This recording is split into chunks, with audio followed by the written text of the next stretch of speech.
Wherever you go, whatever you do, throw a little at it. Omax, Vest and Briefs. Ranjith Kumar, இந்த இடைத்தேர்தல் என்பது கட்சிகளுடைய அரசியல் கணக்கை மாற்றும் அப்படின்னு சொல்கிறாங்க. அணிகள் மாறும். ஒரு 2 கட்சியை அறிவிச்சிட்டாங்க, இன்னும் 2 கட்சி அறிவிக்க போகிறாங்க அப்படின்னு சொல்கிறாங்க. ஒரு வாரம் 10 நாளில் என்ன நடக்க போகுது சார்? நீங்க சொன்ன மாதிரி இடைத்தேர்தலை அறிவிச்சதுக்கு அப்புறம் கூட்டணியில் வந்து ஒரு தெளிவு பிறக்கும் அப்படிங்கறத பார்க்கலாம். ஏன்னா இப்ப அண்ணன் சொன்ன மாதிரி நம்ம கடந்த காலங்கள்ல வந்து 1961 முன்னாடி இரட்டை உறுப்பினர் முறை இருந்தது. ஒரு தொகுதியில 2 மெம்பர் தேர்ந்தெடுப்பாங்க. அந்த மாதிரி இப்ப 2 பார்ட்டி அலைன்ஸ். அண்ணன் சொன்னாங்க தாவேகா பாத்தீங்கன்னா இங்க ஒரு கூட்டணி வச்சிருக்காங்க, ஆட்சியை தக்க வைக்கிறதுக்காக ஒரு கூட்டணி, மத்தியில சுமூகமான ஒரு கூட்டணி, ஒரே நேரத்துல பாஜகவோடையும் காங்கிரஸோடையும் இணக்க போக்க வச்சுக்கிட்டு இருக்காங்க அப்படிங்கறத பாக்குறோம்.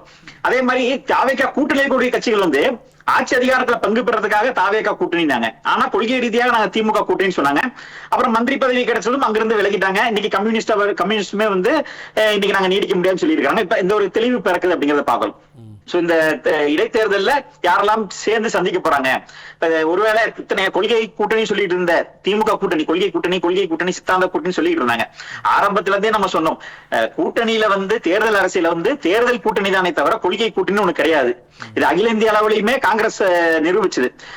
அது சித்தாந்தம் கொள்கை இல்லாத கூட்டணியா இருந்தது, முரண்பாடுகளின் மொத்த மூட்டையா இருந்தது. அது நெல்லிக்காய் மூட்டை போல சிதறி போச்சு. நம்ம எப்படி காங்கிரஸ் கூட்டணி எப்படி சிதறும் சொன்னோமோ அதே மாதிரி திமுக கூட்டணி சிதறும் சொன்னோம். இன்னைக்கு அது வந்து சிதறி போயிடுச்சு அப்படிங்கறத பாக்குறோம். சோ இதுல வந்து நமக்கு தெரிஞ்சது என்னன்னா, அதிகாரத்துக்காக எங்க வேணா மாறக்கூடிய ஒரு சூழல்ல இருக்கு அப்படிங்கறத பாக்குறோம். குறிப்பா இந்த இடைத்தேர்தல் வந்து ஒரு துரதிருஷ்டவசமானது. அதாவது அதிமுக சின்னத்துல நின்று வெற்றி பெற்று சிறிது நாள் கூட ஆகல, அது ஒரு மாதம் கூட முழுமையா நிறைவு பெறல, அதற்குள்ளேயே வந்து கட்சி தாவிருக்காங்க அப்படிங்கறத பாக்குறோம். இது அந்த மக்களுக்கு செஞ்ச துரோகம். ஏன்னா இதுல குறிப்பிட்டு பார்த்தோம்னா இந்த 4 தொகுதியில, அதாவது அதிமுக உறுப்பினர்கள் 4 பேர் ரிசைன் பண்ண தொகுதியில தாவேகா 3வது இடம், 3 தொகுதியில 3வது இடம், பெருந்துறையில 3வது இடம், அம்பாசமுத்திரத்துல 3வது இடம். இந்த மாதிரி 3வது இடம் பெற்ற ஒரு கட்சிக்கு இப்ப இவர்கள் வந்து தாவி இருக்கிறாங்க. அந்த தொகுதி மக்கள் வந்து தாவேகா வேண்டாம், அத தாவேகா 3வது இடத்துக்கு தள்ளி திமுக 2வது இடத்துக்கு தள்ளி முதலிடத்தை அதிமுக கொடுத்திருக்காங்க. அப்ப அதிமுக மீது நம்பிக்கை வைத்து அந்த தொகுதி மக்கள் வந்து ஓட்டு போட்டிருக்காங்க. அவர்களுக்கு இவர்கள் துரோகம் செஞ்சு விட்டு அந்த மக்கள்கிட்ட கருத்து கேட்டாங்களா, அந்த மக்கள்கிட்ட ஏதாவது கேட்டாங்களா? அந்த மக்களுக்கு தேவையான அவங்களே டிவிக்கே உறுப்பினர் தேர்ந்தெடுத்திருப்பாங்களே, இவர்களே வந்து தாவணும்.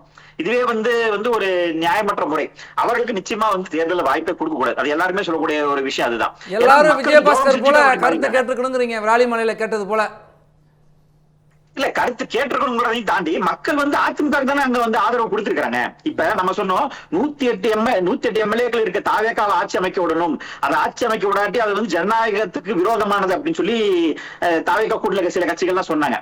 ஒருவேளை கவர்னர் ஆட்சி வந்தால் அது வந்து மக்கள் தீர்ப்புக்கு எதிரானது. இப்ப இந்த 4 தொகுதியோட மக்கள் தீர்ப்புக்கு எதிராக இந்த உறுப்பினர்கள் ராஜினாமா பண்ணிருக்காங்க. அதை வந்து இன்னைக்கு தாவேகா ஊக்குவிக்குது அப்படின்னா இதுக்கு பின்னாடி என்ன நடந்ததுன்னு நமக்கு தெரியணும். இது மக்கள் நலன் சார்ந்துனா கடந்த 5 ஆண்டு காலத்துல திமுக ஆட்சியில இருந்தது. அப்ப இந்த அதிமுக உறுப்பினர்கள் வந்து ஏன் மக்களுக்காக ஆளுங்கட்சி சார்பா போகல?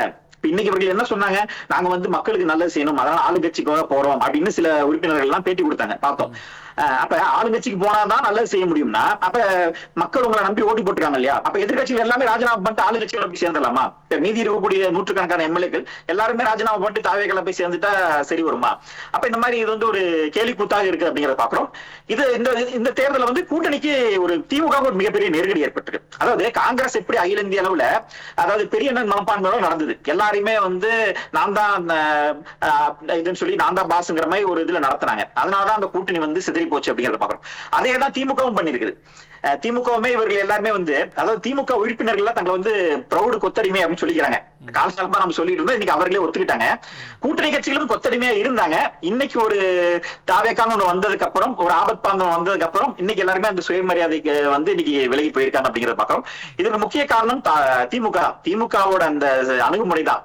அவர்கள் வந்து கூட்டணியை வந்து அடிமை போல நடத்தினது. இன்னைக்கு காங்கிரஸ் வந்து இத்தனை ஆண்டு காலம் கடந்து அறுவடை பண்ணிருக்காங்க.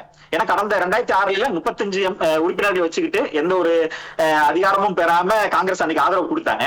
இன்னைக்கு அந்த திமுகவோட தயவுல வெற்றி பெற்ற அந்த 5 எம்எல்ஏக்கள் வச்சுக்கிட்டு திமுகலையும் ஒரு ராஜ்யசபா வாங்கிட்டாங்க, தாவேக்காலையும் ஒரு ராஜ்யசபா வாங்கிட்டாங்க. அது அவர்களோட ராஜதந்திரமா பார்க்கலாம். அதாவது எம்எல்ஏக்களே இல்லாம 2 ராஜ்யசபா உறுப்பினர்களை வந்து வாங்கியிருக்காங்க அப்படிங்கறத பாக்குறோம்.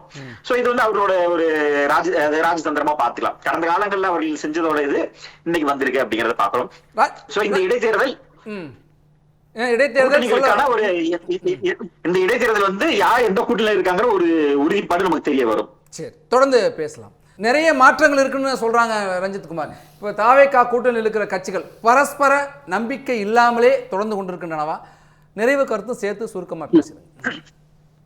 அதாவது கூட்டணிங்கிறது வந்து எப்பயுமே நம்ம வந்து நிரந்தர கூட்டணி கிடையாது.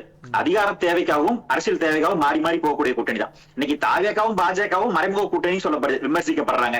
ஏன்னா பாஜக விமர்சிக்காம, மத்திய அரசு விமர்சிக்காம சுமூக போக்க கடைபிடிக்கிறாங்க. நாளைக்கு தாவேகாவும் பாஜகவும் ஒண்ணு சேராதுங்கிற எந்த ஒரு உத்தரவாதமும் யாரும் கொடுக்க முடியாது. பாஜகவும் திமுகவும் ஒண்ணு சேராதுங்கிற எந்த ஒரு உத்தரவாதத்தையும் கொடுக்க முடியாது. ஏன்னா என்னதான் திமுக பாஜக தீவிரமா எடுத்தாலும் கடந்த காலத்துல கூட்டணி வச்சாங்க அப்படிங்கிறத பாக்குறோம்.